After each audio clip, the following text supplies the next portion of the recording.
Hello everyone, ACY Securities. We're honored to invite Eugene, one of the top-ranking traders on Tradingcup, to participate in our interview today. In only a short period of time, Eugene achieved a good result, ranking highly with 10% gain and 66% winning rate. Today, we invite Eugene to share his successful experience with our audience. Eugene, please say hello to everybody. Hi everybody, I'm Eugene, Cameroon, basically in Africa, and I'm happy to be here. What's very interesting to me as an account manager and a trader as well on the side is that, I get the opportunity to see traders like yourself start from very, early days of trading and then progressing and how, if we were to talk to Eugene from, 12 to 24 months ago, how different your approach to trading is now compared to back then. So why don't you kick it off? Tell us about your trading experience. 1 year later from now, I was basically new in trading and didn't know anything, and I was just jumping in because I was in financial difficulty.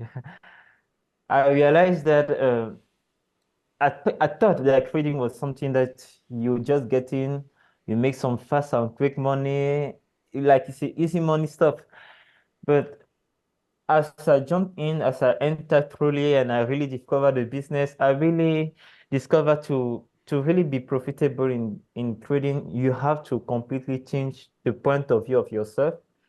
You have to change everything about yourself and look in another perspective. I thought that trading was something you have to go through like a normal paradigm. Like, for example, like an athlete, like a footballer, like a musician, like you just try again. But in trading, it's more about changing everything about yourself. You have really to understand yourself and accept yourself and also forgive yourself sometimes. So how my trading goes is that 1 year before I think I was not even knowing anything about trading. I just started inside. I started with the demo account. After demo account, after like 3 months, after the 3 months after I went to a live account, I put some 50 bucks or 100 bucks, blowing up. And after that, blowing up even up to 3 to 5 several accounts, I discovered that I have to get some education. I have to really jump inside. So, and at the end, up to my 6 months, I've discovered that to really gain money, like to really have huge money from it, you need to have a real capital. No, not just 100 or 50 bucks. You really need to have a capital which is solid that can really help you to have good leverage, that can help you to put good position and have a good risk management also. So that's why I went further to it was around my 7th month to go to a prop firm. I've tested many prop firm, FTMO, the 5 percentile. And even though with their strict rules, it was difficult, but I think around my 3rd account, I was able to have a prop firm. And applying those risk management rules, though it was really strict, to my own credit strategy have really helped me to become more of what I am now. And that's how I got to here. Yeah, once again, congratulations on passing that prop firm, the 5 percentile. It's no small feat and well done on that part. So yeah, give yourself a pat on the back. And I remember as well, because like I was saying, what's interesting for me is that, it's being from there, basically from step one, as your account manager, it's given me an opportunity to see you sort of grow as a trader and mature as a trader, which is very important. But yeah, just give the audience an idea of what your strategy looks like. Yeah, my strategy is going principally like I call it a breaker block strategy. So the breaker block strategy, most of the SMYC traders know about it. The breaker block strategy is just about waiting for the candlestick to come back to the other block point, create a rejection point before going to its normal direction. But this strategy is not fully applied if I don't state how I put my full entry and my stop loss. So how I go inside is basically simple. I first put a very, very minimal lot size, let's say 0.01 lot size, to just check if the trade is on my favor or not. If the trade is not going to my favor, I'll just leave it to go and touch my stop loss, because I know that it will not really affect me because it's just a mini lot size. But if it's going to my favor, I add all my whole full position that I'm engaged to put. And from there, when you have already leave my entry, I create my stop loss to the break-even point. I wait again further. As it continue to go, I keep on putting my stop loss, cleaning, bit by bit, until it reach my take profit. So that in any case, if there's any reversal, that is, if there's any news event, or if there's any probability that the trade reverse or go back to my stop loss, it will touch my stop loss and I'll end up with a profit. Exactly. That's how it goes. Sort of trade management strategy there. How do you choose the products or instruments to trade, and why?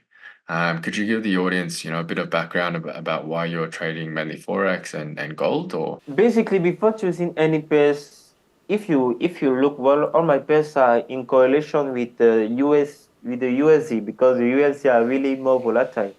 And when there's those news like the CPI and the FOMC meeting, those news really have a great impact on all the pairs that I'm trading. Also, I'm choosing my instruments strategically, because during my learning process, I'm still right now in my learning process, I've discovered that there are pairs who are correlated with other pairs. That is, they are either positively correlated or they are negatively correlated. That is, for example, if I take the Aussie and the gold, they are correlated together. So if my strategy apply to the Aussie, for example, and I come to my setup I found in the Aussie, I can also easily apply it on the gold if you have the same point of view. But if both of them have different, or they are not really correlated together, you will not have a really high probability as when it is correlated together. Also, when I take the US card and the Aussie, both of them, I just call them brothers and sisters. They are not really correlated together. So one is on maybe going to a downtrend and the other going to an uptrend. Before placing my strategy on the uptrend, I'll make sure that it have the same setup in the downtrend. So that's how I've chose my different instruments. Absolutely. And we were discussing this just before the interview or the meeting. But, to your point about the correlation between currencies and commodities and how they're linked. So you've got the Aussie and the gold, which are typically grouped together, and the CAD linked to oil. And what do you find is the biggest challenge to trading? Yeah, the biggest challenge that I've seen, first of all, is the psychology. The buying, the selling. I mean, you can learn it in 3 months, in even 1 month if you're a very smart guy. But I mean, the psychology is the one that everybody really have to mind up, because, and specifically in the strategy, in the psychology, it's mainly about the discipline. That is, for example, having an objective. Okay, if today I have to make this amount of money, if I've really made it, I not have to say, oh, let me just hold a little bit, or let me just leave it, because I've tried so many times and it have really knocked me down. It have really put me in a bad situation because I was not disciplined. I didn't wanted to accept my losses, and when I was even at the gain side, I didn't wanted to accept my gain side. I always wanted more. That is great. And to really overcome it, I've learned some book, and when I was reading, when I was in there about the gym, about the meditation, I've tried those few discipline exercises, and it have really helped me to be able to change it right now. Yeah, that's really good. I mean, fear and greed, right? They're the two things that drive a lot of decision making, especially when it comes to financial markets and trading itself. So yeah, I can definitely understand, what you're saying there. Whether we like it or not, we're human beings, we're emotional beings, and it can get in the way of our decision making, especially when if we're on a bad run, we can get, a bit fearful of the market or try to trade our way out of it, or what's even called revenge trading, right? And then on the flip side, Yep. when you're on a good run, it's hard to sort of, know where to draw the line, which is what makes trading probably one of the hardest things in the world. Like you said, to your point, the fundamentals, the technicals, and everything you can pick up fairly quickly, but managing the emotions is probably one of the harder side of things. Okay. What I've really realized is you can't really cheat the market. If maybe you are stressed somewhere in your personal life, or yeah, something's going wrong in your moral issues, you can't just go to the market and just go on revenge. It doesn't go like this. To be able to really make really money, and when I make money, I really make good money. You have to have some peace of mind. That it's a book I've read about. They call it Zen Trader, a wonderful book that I've read about. It's mainly talking about having a peace of mind within yourself and outside yourself. This correlation between your life and trading they're really correlated, in fact. So as far as your life and I mean, not just your spiritual, but your personal life is going well, the same thing will be going out also in the market. Very well put. I couldn't have said it better myself. Thanks again, Eugene, for sharing your experience with us. That's it for today's interview, and we'll see you next time.